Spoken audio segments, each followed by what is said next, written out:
is Dr. Josie from Satyam Homeopathy. ఇవాళ మనం ఈ వీడియోలో అపెండిసైటిస్ గురించి చూద్దాము.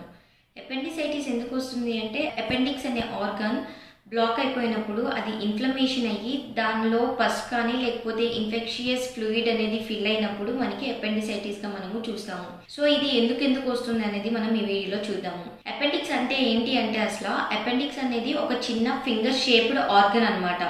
ఒక టిష్యూ లాంటిది లేకపోతే ఒక చిన్న ట్యూబ్ లాంటిది. ఇది కోలాన్ నుంచి మనకి ఎక్స్టెండ్ అవుతుంది లేకపోతే ప్రొజెక్ట్ అవుతుంది. సో ఈ అపెండిక్స్ అనేది యూజువల్గా అసలు మన బాడీలో దేనికి యూజ్ అవుతుంది అనేది ఎగ్జాక్ట్ కాజ్ అనేది అన్నోన్ అనమాట. కొన్ని రీసెర్చర్స్ ఏం చెప్తాయంటే ఇది మన జిఐ ట్రాక్ యొక్క బ్యాక్టీరియాని ఫైట్ చేయడానికి లేకపోతే ఇమ్యూనిటీ కోసం లేకపోతే ఇన్ఫెక్షన్స్ని ప్రివెంట్ చేయడం కోసం హెల్ప్ అవుతుంది అనేది కొన్ని రీసెర్చర్స్ వాళ్ళు చెప్తున్నారు. సో మనకి ఈ అపెండిక్స్ అనేది ఎందుకు బ్లాక్ అవుతుంది అంటే సీకం నుంచి వస్తున్న స్టూల్స్ అనేవి మన అపెండిక్స్లోకి వచ్చినప్పుడు అది కనుక బ్లాక్ అయిపోయి లేకపోతే థిక్ మ్యూకస్ అనేది ప్రొడ్యూస్ అయ్యి అది హార్డన్ అయిపోవటం వల్ల లేకపోతే లింఫాటిక్ టిష్యూ అపెండిక్స్ లైనింగ్ యొక్క లింఫాటిక్ టిష్యూ అనేది స్వోలన్ అయిపోయి సో ఈ అన్నిటి కాజెస్ వల్ల బ్లాక్ అయ్యి హార్డన్ అయిపోయి అక్కడే బ్యాక్టీరియా అనేది మల్టిప్లై అయిపోవటం వల్ల అక్కడంతా ఇన్ఫెక్షన్ లేకపోతే ఇన్ఫెక్షియస్ ఫ్లూయిడ్ అనేది ఫామ్ అవుతుంది. దానివల్ల అపెండిక్స్ అనేది బ్లాక్ అయిపోతుంది.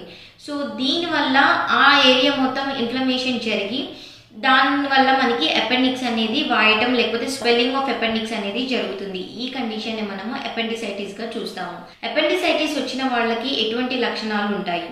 వీళ్ళకి మెయిన్గా లోవర్ రైట్ అబ్డామినల్ పెయిన్ అనేది ఉంటుంది. పెయిన్ ఎలా ఉంటుంది అంటే మనకి ఇన్ఫ్లమేషన్ లేకపోతే ఇన్ఫెక్షన్ పెరిగే కొద్దీ ఆ పెయిన్ యొక్క ఇంటెన్సిటీ లేకపోతే షార్ప్నెస్ ఆఫ్ ద పెయిన్ అనేది పెరగటం జరుగుతుంది. దాని తర్వాత పెల్విక్ డిస్కంఫర్ట్ కూడా ఉంటుంది. లేకపోతే ఏదో కాన్స్టిపేషన్ లేకపోతే డయేరియా ఉంటుంది.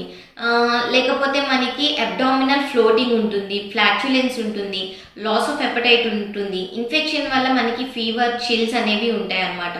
ఈ అపెండిసైటిస్ అనేది యూజువల్గా 10 to 30 ఇయర్స్ ఏజ్ గ్రూప్లో మనం కామన్గా చూస్తూ ఉంటాము. ఇది బోత్ ద జెండర్స్లో కామన్గా మనము చూస్తూ ఉంటాము.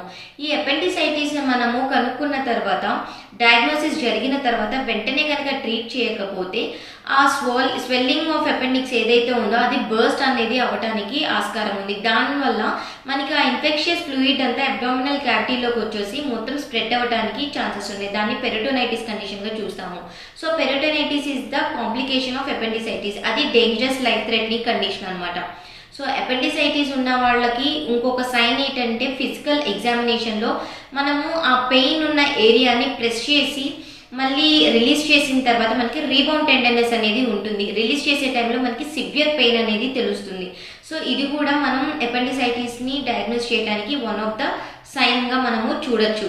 సో అపెండిసైటిస్ ఉన్న వాళ్ళకి వామిటింగ్స్ అయ్యే ఛాన్సెస్ కూడా ఉన్నాయి. పెయిన్ అనేది ఏదర్ మనం తగ్గినప్పుడు కానీ లేకపోతే మనం ఏమైనా మూమెంట్స్ ఇస్తున్నప్పుడు నడిచేటప్పుడు కూడా ఆ పెయిన్ అనేది ఎక్కువగా ట్రిగ్గర్ అవటం అనేది జరుగుతుంది. సో ఇవన్నీ కూడా అపెండిసైటిస్ యొక్క లక్షణాలు. ప్రెగ్నెన్సీ ఉమెన్లో మనకి అపెండిసైటిస్ అనేది యూజువల్గా upper parts of the abdomen pain అనేది మనము చూస్తాము. ఎందుకంటే ప్రెగ్నెన్సీ వల్ల డిస్టింక్షన్ ఆఫ్ ద అబ్డామెన్ వల్ల అపెండిక్స్ యొక్క పొజిషన్ అనేది మారుతుంది. కాబట్టి ఒక్కొక్క ఇండివిజువల్లో ఒక్కొక్క ప్రెజెంటేషన్ ఆఫ్ అపెండిసైటిస్ అనేది మనము చూస్తాము. సో కామన్గా ఎప్పుడు చూస్తామంటే లోవర్ రైట్ అబ్డామినల్ సైడ్లో మనము చూస్తాం అనమాట. So this is all about appendicitis. Thank you.